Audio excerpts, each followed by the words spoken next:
My name is Joseph Wunderlich. I'm a professor of engineering, architecture, and computer science. This is a college lecture in architectural design theory, part 5, circulation. Here are the 5 parts of this lecture series: primary elements, form and space organization, circulation, proportion, scale, and principles.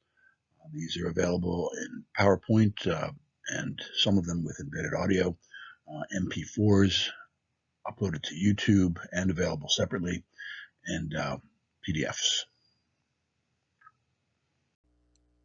These are my sources, including my architectural projects over the past 40 years, 12 residential projects of my own, plus large commercial projects in Texas and California that I supervised for developers, plus frequent travel, pictures in Europe and Asia, and also my undergraduate in BS Architectural Engineering and a year and a half in urban design, plus these textbooks, these books that students purchase, and a number of other sources. Our bodies and our movement are in constant dialogue with our buildings. The path of our movement is the thread that links a series of either interior or exterior spaces, and sometimes both connected. You can see in this slide the dotted red lines defining the connection of the exterior spaces, as well as at the upper part of the slide going into the interior. We see on this slide the dotted red line defining a space within the building.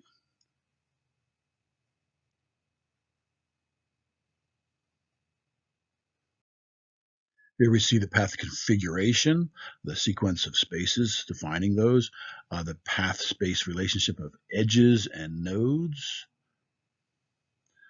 the approach as you approach and how that looks from a distant view. This is urban design context, and then the architectural context with the building and the entrance into the building, and the form of circulation spaces within the building of corridors, halls, stairs, and rooms.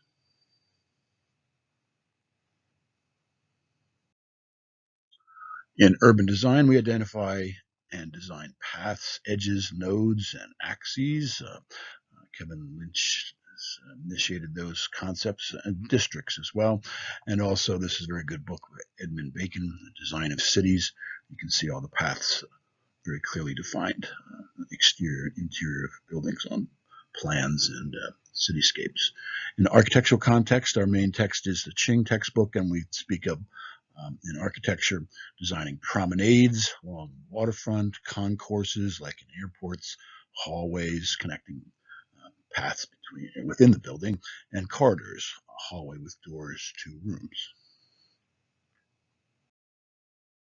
When we discuss circulation, we want to do it in 2 different contexts: the urban design fabric of the whole city or town or countryside, as well as also speak of architecture in the particular buildings. So firstly, we'll speak of urban design. Circulation in urban design. So we have the path, a line that creates a path. Also, a line can create an edge and an axis. Axes. More on this in part 7, principles. In this lecture series, also nodes in urban design can be created along a path, edge, or axes. Again, these 2 sources. The character of a line, whether taut or limp, bold or tentative, graceful or ragged, is determined by our perception of its length to width ratio, its contour, and its degree of continuity. Since we move in time through a sequence of spaces, we experience a space in relation to where we've been and where we anticipate going.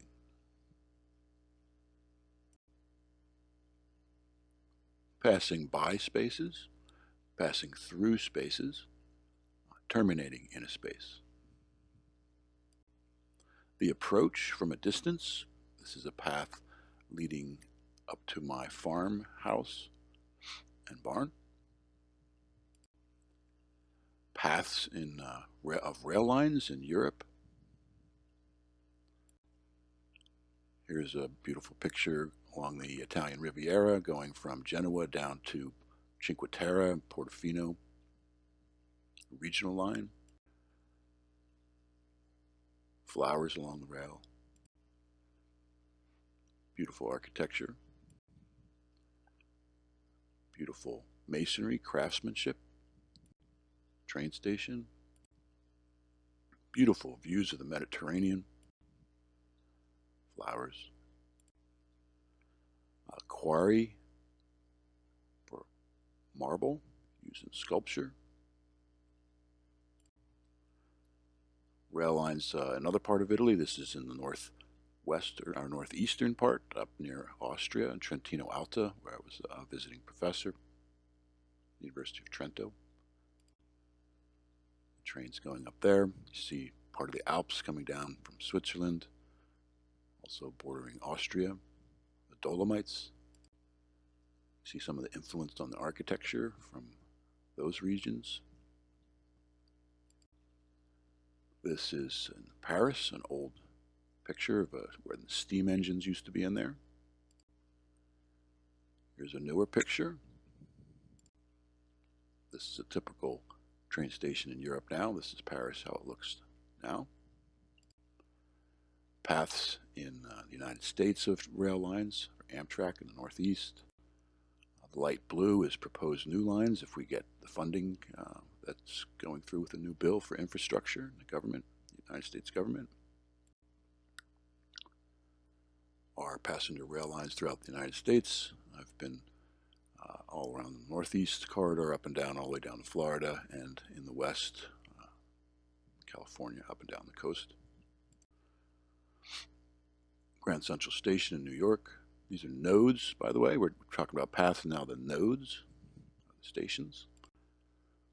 Grand Central Station. From the inside, Grand Central Station. Beautiful light coming in. Union Station, Washington, D.C., an older picture. It still looks like this on the front part. And they've renovated the inside.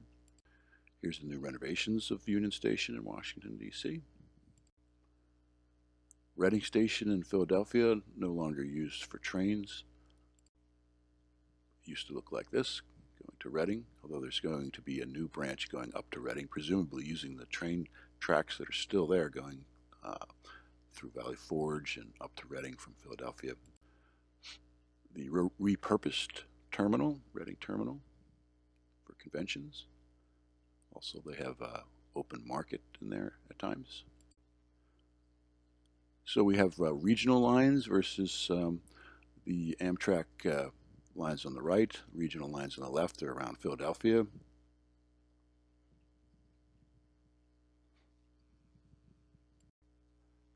'30th Street Station in Philadelphia. The inside. The Philadelphia Main Line from Overbrook to Paoli, a historic rail line of 4 rails, typically now regional lines on the outer tracks and Amtrak and freight on the inner track. Overbrook, Marion, Narberth, Wynwood, Ardmore, Haverford, Bryn Mawr, Rosemont, Villanova, Radnor, St. David's, Wayne, Stratford, Devon, Berwyn, Dalesford, Paoli, Malvern. An old map from 1895 showing quite a bit more rail lines active than today. Elizabethtown Station renovated, I believe $2 million renovation of this. Japanese paths of rails. This is Tokyo's. Quite a bit of rail lines through there. This is a station. Took a picture in Kyoto, and my son and I saw a little boy going to kindergarten with his lunchbox. Extremely safe, extremely clean in Japan. This is the bullet train we took from Tokyo. Quite a few of them. They come every 10 seconds. highly precise, and very fast. This is another rail line we did for a side trip to where there's steam locomotives that go up along a riverside, very picturesque. Took the train up the river, took many pictures, beautiful landscape, and then we took a river ride. The river ride was about an hour and a half. We were with all Japanese people. It got very nice after a while, everybody singing, and the guy guiding the raft with a stick. The staff did a martial arts staff form. Everybody applauded as he was pushing off the rocks.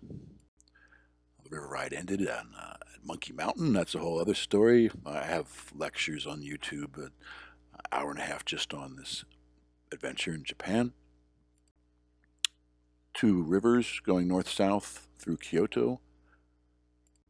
It's a father and son catching a fish. He's showing me a picture, or showing me the fish. I'm showing you the picture. This canal that came off of this main river, we stayed at for 2 weeks. You see the paths of the water. It's beautiful. The way they treat drainage in Japan is also beautiful. Stormwater. Very artistic. Rain chain. We considered this on a big project at E-Town College, but we were worried that students might climb up it. Path by foot in Japan. Stone paths. A path through the bamboo forest in Kyoto. This is another path, another part of Kyoto, going under a railroad bridge. Beautiful masonry in Japan. Spiral. Very tricky to build. This is Narita. Path through Narita, through a Buddhist monastery. Number of buildings. More paths in Japan. Paths for pedestrians as well as the waterway. You can see the drainage in the left. Again, the path along the canal. More of that. The paths along the main river, very active. Joggers and bikers, strollers. You can see the guy fishing with his son on the left. Path through a monastery. More paths. Path through the old town in Kyoto. And stairs. A stairway can be an organizing element and weave together a series of spaces at different levels of a building or outdoor space. Some beautiful stairs, outdoors, Narita. Also Narita to a huge Japanese garden. Other stairs with the beautiful drainage on the side. It's really worth a walk in the rain just to see how the water moves and sounds. Stairs. Path. More stairs. Narita. Stairs can be woven into the boundaries of a space or be extended into a series of platforms for seating or terraces for activity. So you can make a gathering place around the stairs. Path of the water. The bridges are part of the path. This is an assignment students do in my courses. Here's a beautiful path over a river, a creek. Linear members that possess material strength can express movement across space. Beautiful craftsmanship. Bridge. Another bridge. Great stone masonry. This is the path across the canal that everybody uses. Nobody minds that there aren't any rails. They get used to it. Everybody has pretty good balance, it seems. edges. The edges of these paths are lined with these memorials with, I believe, a prayer on each of these stones. And the horizontal pattern here in a vertical pattern, defining an edge along a path. Edges have gateways through them. This is going to the Kyoto Old Town from where the canal area is, and the Kyoto College and kindergarten right on the other side of this gate. Here's another gate. A plane of entry and an approach perpendicular to a gateway signify passage from one place to another. These gates represent passage from the human world to the spiritual world. Here's something you can read about city boundaries if you like from my youth, 30-something years ago, urban design boundaries. This is a school that we visited, a high school, and I have a whole story behind that where I used to teach judo, and I ended up being invited to teach part of a judo class unexpectedly. Axes define spaces around axes in urban design context as well as in architecture. One-point perspective lends itself to that. This is a tutorial. If you're not familiar with, you should get to the PDFs in the comments from YouTube, or if you're watching an MP4, just type PDF instead of MP4 at the end of the file extension in the URL, and you can get to the links. One-point perspective by my son. Axes and urban design around them. This is Philadelphia on a grid pattern, but with a boulevard on a diagonal going to the art museum. You can see that best here. A nice sense of relief from the grid, in my opinion, although I've had discussions with people, professors of urban design, and in Italy, the boulevards that were put in by Mussolini through the organic, vernacular, crooked streets of medieval type town development was an imposition. So it's a different perspective if you see it as an imposition rather than something relieving the grid here in Philadelphia. Nice painting of that. I have many photos of Rome, but this is not one of them. This is taken from the roof of the Basilica of St. Peter's, looking at down at the piazza, and then down the boulevard, goes over the Tiber River, and then a good part of the old Rome over to the right, including the Pantheon and Trevi Fountain and Piazza Navona, where I stayed actually in a monastery on this visit, over to the right. One-point perspective by my son. Sketch. Urban planning axes on Elizabethtown College campus, and this is by Dirk and Etzen, and proposed plans are 1999 master plan, upgraded in 2011, and then again recently with axes of circulation for people and pedestrians, in this case proposing moving to Cedar Street to relieve the conflict between pedestrian and vehicle traffic on Cedar Street. Student project around that I've had students do in 2019 with 12 judges, including some VIPs within the school and outside the school, architects and engineers, trustee. And this is the students' design also again in 2022 on this prime piece of land here for new student housing, and looking at the axes of circulation. So in urban design, a promenade can be defined by a thread of circulation, and here are pictures of a student and I. We went for a high-tech conference in Trentino Alto, my second of 6 trips so far, and then we went down to Venice and I taught him some. I remember sitting for 3 hours teaching urban planning for the first time in 2008. This Venice is absolutely beautiful, my favorite place to visit. I've been there 4 times. Last time I brought my family, wife, and children. Here's a campus plan from my youth in a class. Paths.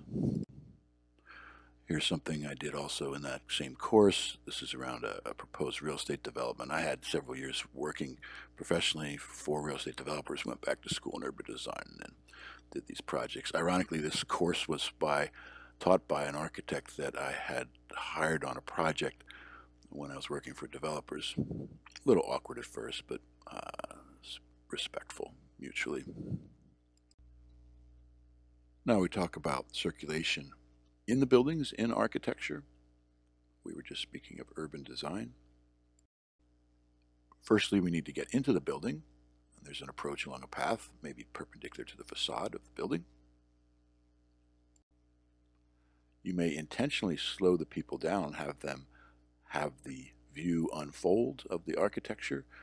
An indirect or oblique approach enhances perspective. The path can be redirected to delay and prolong the approach. This is a project I did for another professor of mine in urban design. This professor was from Italy, and he went back to Italy for the summer, and I lived in his house, did major renovations on the inside. You just see the outside here for the entrance. 1-point perspective of an entry by my son. Approach and entry in a Buddhist temple. The approach to falling water by Frank Lloyd Wright. You can hear all about this in my lecture series on this. He tends to put the entry in a not easy to find place, and then there is the compress and release method that he does to have you a little bit cramped and uncomfortable in a tight, narrow, sometimes not well lit entry, so that the drama of the space that you're getting to will be more dramatic.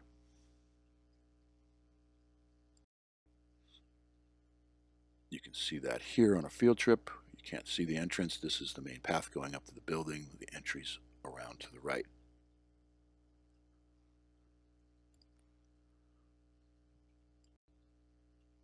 Portals and gateways orient us to the path beyond and welcome or guard us against the entry. So you can see on the left, it's drawing you right in. On the right, you have anticipation of some architecture on the other side of the portal.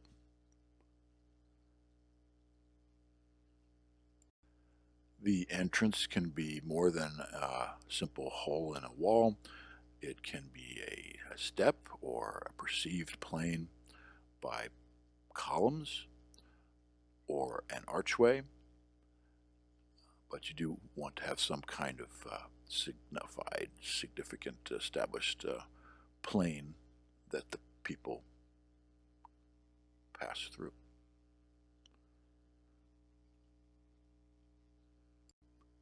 Entrances can be flush to the facade or project out or recessed.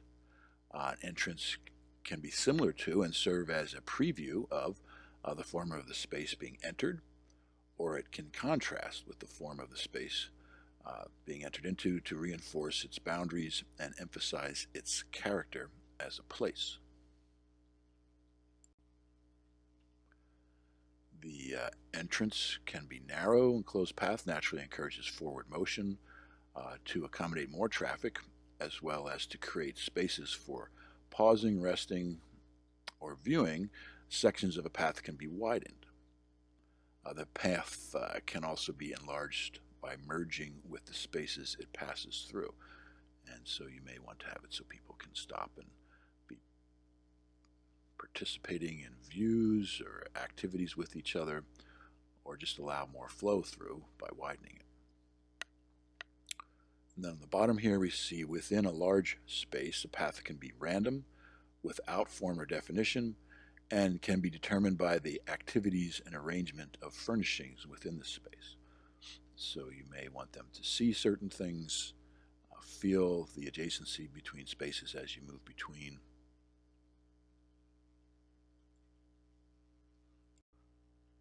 This is the entrance to Windsor Castle.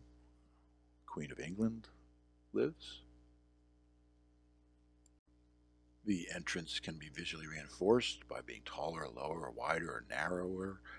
It can be deep. It can be articulated with ornamentation. This is in Kyoto, somewhat novel entrance. The entrance can operate at a building scale, as you see with the columns going up to the roof line, the eaves, or be at the human scale, as you see with the door. The width and height of circulation space on the left here should be proportionate with the type and amount of movement it must handle, as you see in the middle slide picture. A distinction in scale should be established between a public promenade and a more private hall, and with a service corridor. A corridor, as compared to a hallway that's just linking two spaces, a corridor has spaces with doors coming off of the main space.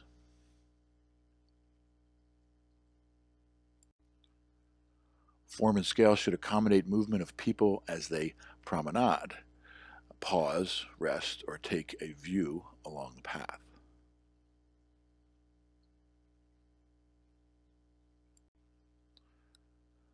It may be open on one or both sides, forming a balcony or a gallery that provides visual and spatial continuity with the spaces that it links.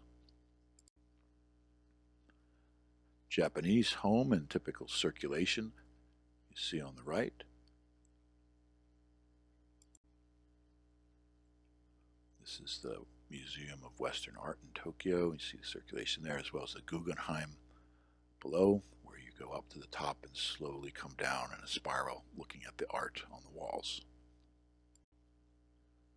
Traversing up may convey privacy, aloofness, or detachment.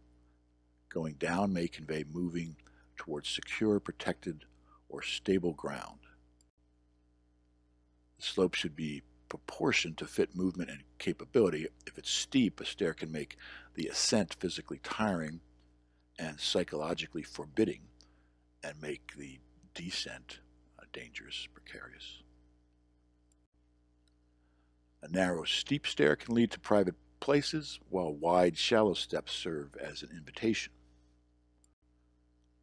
This is the Vatican in Rome, museum. Beautiful thing, all-day thing. You should get there early and go off peak times if you can to avoid long lines. Stairs reinforce the path, interrupt it, accommodate a change in course, or terminate it prior to entering a major space. Space carved out for movement as well as rest. This is a museum. It's a military museum now. It used to be a government building. This is right off of Piazza San Marco in Venice. The location of landings determine rhythm and choreography of movement as we ascend or descend.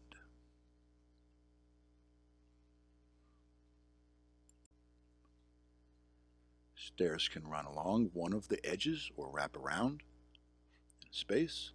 They can rise between walls through a narrow shaft to access a private place or signify unapproachability.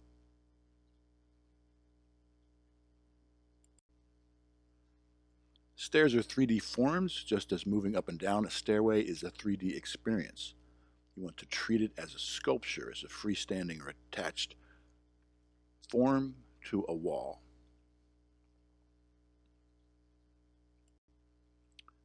Space itself can become an oversized, elaborated stair.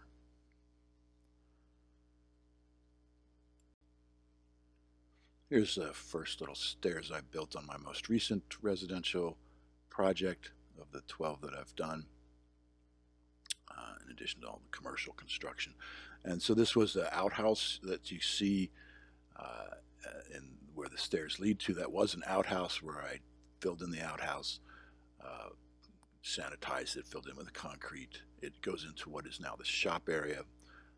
Used to be where they brought in animals and dressed them and cooked them in the old use of this 150 years ago of this building. And then I built these stairs. And what you see in the foreground is the beginning of the foundation of a huge addition that I speak of in other courses, lectures. This I built recently, actually in 2021, rebuilding the stairway up to the barn, second floor. This is a perspective drawing of stairways by my son. So I'm putting this slide at the end of a lot of my lectures, and this refers to Frank Lloyd Wright's organic architecture. I'm writing a book on that now.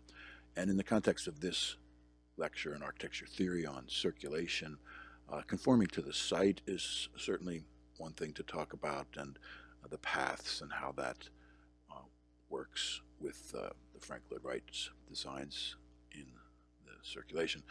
The human scale and whether or not you adhere to that or not with your design, Frank Lloyd Wright certainly did.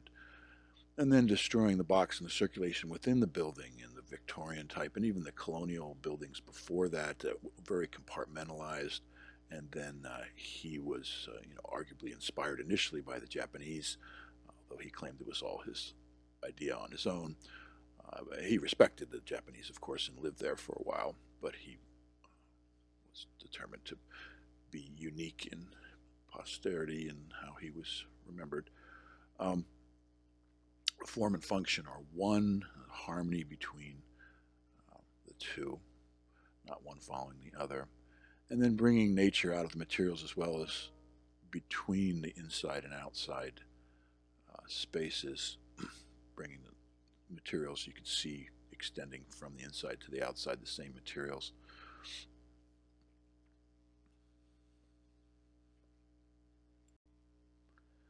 And much, much more.